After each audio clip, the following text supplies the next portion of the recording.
work in a company of people who have worked indies, who've done something for 10 plus years. I'm entering my second year. I'm working with one of the best technical wrestlers in wrestling in general. I feel like my progression is amazing. Brian did an interview where he said that he didn't feel comfortable until 6 years. It's my second year. I feel like I'm killing shit.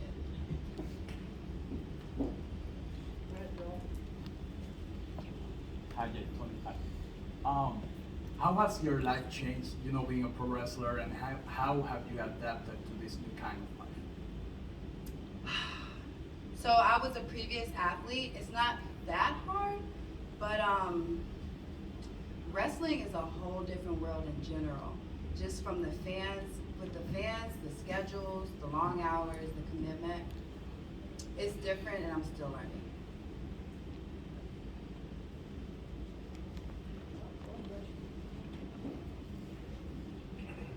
Righteous Rage Pro Wrestling Illustrated Grab City podcast. Great match, great everything. You look great, you're phenomenal. You got some new representation today. I think someone was reading my Wrestle Talk article that I put out on not pointing any fingers. Stokely Hathaway debuted tonight to represent Jade. Cargill. I think it's the best pairing in the history of wrestling, possibly. How do you feel having a new representation here in Stokely? I mean, he's the best talker in the game.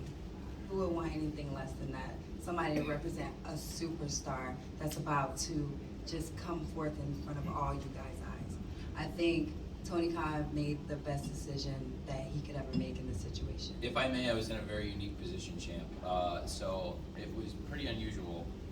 Stokely's 90 days expired yesterday.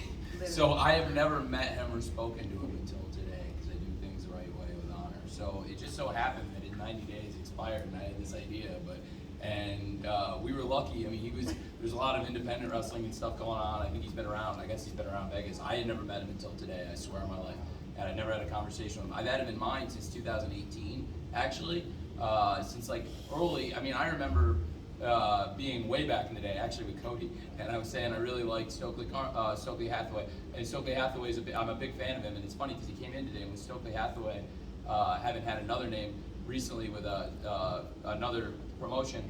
I never had this conversation with him, so today I told him I want you to be Stokely Hathaway. I'm the owner of Ring of Honor. You have a great history in Ring of Honor, and not only did I explain, I wanted to pair him with the world's greatest network champion, the world's top undefeated pro wrestler, 2 years in with such a sparkling record, and add to the presentation that's already come so far so fast.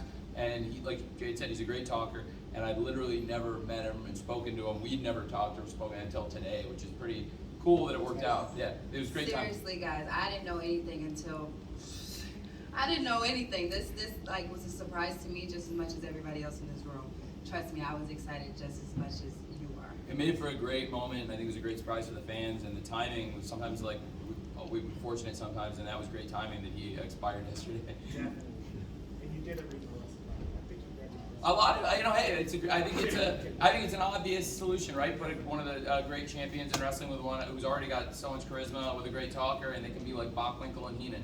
A great talker with another great talker, and a great mind. So I think they could be the new Bockwinkel and Heenan. Andreas? Jade, congratulations tonight, another great match. What does that title mean to you, though? Because on one hand, it's about proving yourself, but on the other hand, it's about representation, on the other hand, it's diversity. And as you carry it, does the significance of it change as your title reign continues? So when I first got the belt, I was like, damn, like this is a lot. This is a lot. I feel like it was a weight. It's a huge weight to have a belt in general, especially for a company that's on primetime TV. But being that Tony Khan believed in me, and every time I got up there, I was like, all right, Jay, you gotta freaking kill it. You gotta prove these people wrong. You gotta do this, that, and the third. And I'm putting in work. It means a lot to me. Every match I have, I'm like, okay, Jade, you have to show them how you're progressing, how you're getting better. Like, you have to show why you're worthy of this belt. You have to show these people who have done this for plenty of years, and why all these people telling you that you're this and that, and why you're gonna believe in yourself and keep pushing. It means the world to me. I love looking at this belt. I am the first. I am the finest. And I believe I'm very much deserving. I want to follow it with, I know that we don't do the A and B titles, but you feel like that's the A title you carry, like you're the A champion. It's good. I have no comment about that, but we all know. Let's just say that.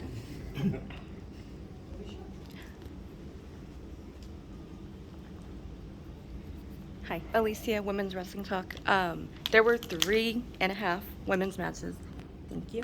How does it feel to, be growing this women's division? And we saw it show up and show out with a debut and your match, that entrance. So how does that feel as a woman to see this grow? It feels great. When I first came in, my first promo was about elevating the women's division in general. It wasn't about me being a queen or anything like that. It was about me elevating a division. I don't see the point of being a king of a division that's nothing. You're here to elevate a division and make it better. That's what we're here for. Women's wrestling in general needs to just progress and progress and progress and get bigger and bigger. And that's what I'm here for. I'm here for the stepping stones for the next generation that's here to come.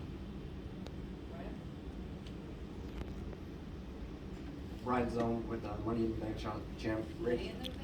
Yeah, But and we're not talking about that though, Tony. We're not talking. No. We're not I'm talking just about talking that. about money. We're just talking about money. That's But Jade, you are money. Congratulations. But as a former, as a mother, as a wife, how do you actually take care of yourself mentally to put yourself in a good state of mind? Because you're in a dangerous line of work where you have to not only take care of yourself but your opponent. Like, what do you do to give you that happy moment or happy spot, like where you can just be like, oh, like whether it's like a hot bath or wine, like what is it? Being that my spouse it has nothing to do with wrestling in general, that honestly helps me out. I can go home, and let's just say I'm stressed out. I can be totally stressed out, but because my spouse is in a whole different world, it's easy for me to just go home and he can just say, Jade, cut the shit. Sit down. Breathe, relax. You're in a whole different world right now. Wrestling in general is its own bubble. And being that I have somebody who's outside of that bubble who can just like pull me away from what I'm so focused on, it's a great feeling.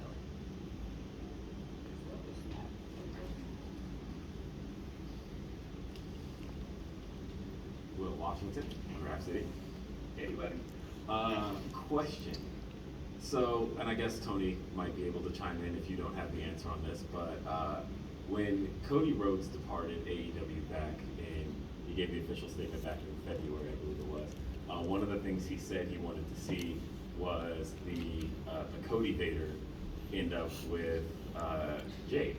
And that became something that the internet had been asking for pretty much since then. Everybody felt like it was perfect for your entrance. And tonight, we finally saw that. So my question is, what's the new name for it now that we're done with Cody Vader? I guess I'm gonna keep using it. You guys, Will, you're costing me several $1,000s a week. I just want to that adds up to like $150,000 a year. Like, it's a great show. Maybe we keep it. It's great. It is great. I thought I'd save $3,000 a week, Will, but you're pushing me to get to it. But tonight for the pay-per-view, I thought it was. Thank you, Jim. Thank you, Jim. But we can call it the money lift if we're gonna call it something. That's it, the money lift. It's done. Money lift. Greg, it's the money lift. I'm sorry. Yes, sir. We'll take it out of the budget. Yeah. Thank you. Thank you. Dominic D'Angelo from WrestleZone.com. Jade, I got to thank you. Dominic D'Angelo from WrestleZone.com. Jade, I got to tell you in Pittsburgh that you're my girlfriend's favorite wrestler. She's not a wrestling fan at all. Talk about being able to kind of reach out of the wrestling realm of wrestling fans and kind of being able to connect with people. Did you kind of have that mentality going into it as a wrestler and getting into the business? How does it feel to kind of be able to do that in a lot of ways too? Well, first, I must say, thank you, girlfriend. Second, I feel like that's what I'm here for. I want to reach a whole nother demographic that we don't have in wrestling right now. I want to be the person where the wrestling fan is watching wrestling right now, and their friend that doesn't care about wrestling at all is watching, they're into fashion or whatever, and they're like, damn, who is that? Like, let me watch that, and they get into it, and their friend watches and pulls them into it. Like, that's what I'm here, is to reach a different demographic that we don't have, to be that crossover, and to reach that fashion designer, or to reach that makeup artist, or to reach that person in Croatia, or whatever it is. That's what I'm here for. I'm here to reach your girlfriend that's not into wrestling. Like, that's what I'm here for. I love fashion. I love sports in general. It's so many different levels to who I am. just to add to your exact point and elaborate how Jade's star power crosses over, like wherever we go. Like so, like AEW, we've been invited to like big sports teams games, and for example, we've gone to the Chicago Bulls, Nashville Predators, and when you walk around these big arenas with thousands of fans, for people who know wrestling, they spot wrestlers, including Jade, that they're excited about. But for people who've never seen wrestling before, when they see Jade walking around with the TBS title, people come up and they'll say, "That's the champion of wrestling, TBS, huh?" That's pretty cool, and that's what you want. So that's huge, and I've seen it happen in, like I said, many sporting events, all across the country. Yeah, thank you. Thank you, girlfriend. Okay, guys, let's do two more. We'll do Denise and then Nick. Hi, Denise Salcedo, Instinct Culture. You mentioned being into fashion, and immediately that triggered something in my head where I'm like, when it comes to that, I feel like there is still so much that can be done for women's wrestlers in terms of how they're portrayed in pop culture and mainstream and all Yes. of that. So with that being said, I think you know where I'm getting at with this question is, what would you like to see in terms of how AEW helps get their female wrestlers out there to the mainstream culture and all of that? I mean, just putting us on, like, for example, I love Sports Illustrated. I want to be on the body issue so freaking bad. And I can say that because I put so much hard work into my fitness and just my regimen and just keeping myself together for you guys. Because the day that I gain like 30 pounds, I'm pretty sure I'm going to get butchered out here. So I want to see us just crossing over more to like fashion and on magazines and doing catwalks. Like I would love to walk for 50. Like that catwalk, I want to do it so bad with this beautiful, luxurious belt. It's so many things we can do. It's so many. We're powerful, strong women, and being that the Title IX, I believe, just crossed over the soccer team, all that thing that's just happening right now. It's just going to elevate women's sports in general. Awesome.